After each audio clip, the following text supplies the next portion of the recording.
bagaimana cara mengajar, tetapi lebih dalam lagi, seperti mengapa kita harus mendidik dan manusia seperti apa yang ingin kita bentuk. Adapun filsafat pendidikan memiliki 3 pilar utama filsafat. Yang pertama, ontologi atau hakikat adanya, yang berarti menjawab pertanyaan tentang siapa peserta didik itu. Apakah mereka kertas kosong atau sebuah tabula rasa atau makhluk yang sudah memiliki potensi bawaan. Artinya, ontologi ini adalah membahas tentang apa itu hakikat. Lalu, epistemologi, yaitu hakikat pengetahuan, yang menjawab bagaimana proses belajar tadi. Apa sumber pengetahuan yang paling valid untuk diajarkan kepada siswa.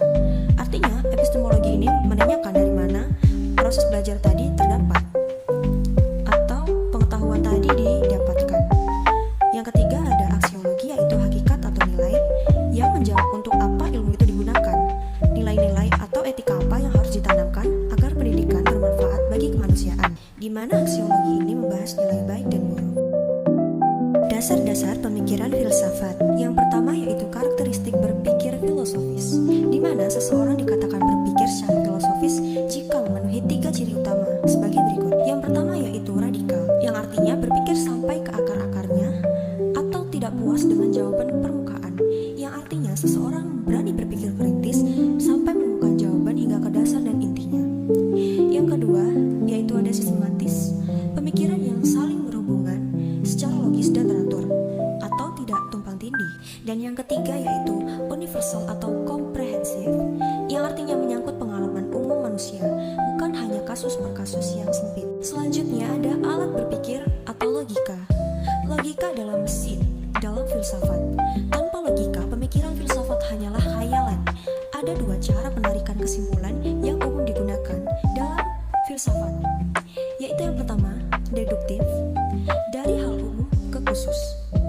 Sebagai contoh, semua warga negara harus taat hukum. Budi adalah warga negara, maka Budi harus taat hukum. Yang kedua ada induktif, yaitu dari hal khusus ke umum. Contohnya, di Indonesia, Malaysia, dan Thailand, korupsi menghambat pembangunan, maka di seluruh dunia korupsi cenderung menghambat pembangunan. Selanjutnya, filsafat pendidikan dalam perkembangan historis. Perkembangan historis filsafat pendidikan adalah perjalanan panjang tentang bagaimana manusia memandang proses pembentukan sesama manusia. Dari zaman Yunani kuno hingga era siber sekarang, fokusnya tentu menggeser mengikuti kebutuhan zaman. Yang pertama, di era Yunani kuno atau era klasik.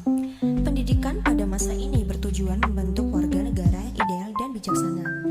Lalu, di era abad pertengahan, yaitu skolastik, filsafat pendidikan pada masa ini sangat didominasi oleh institusi agama atau teosentris.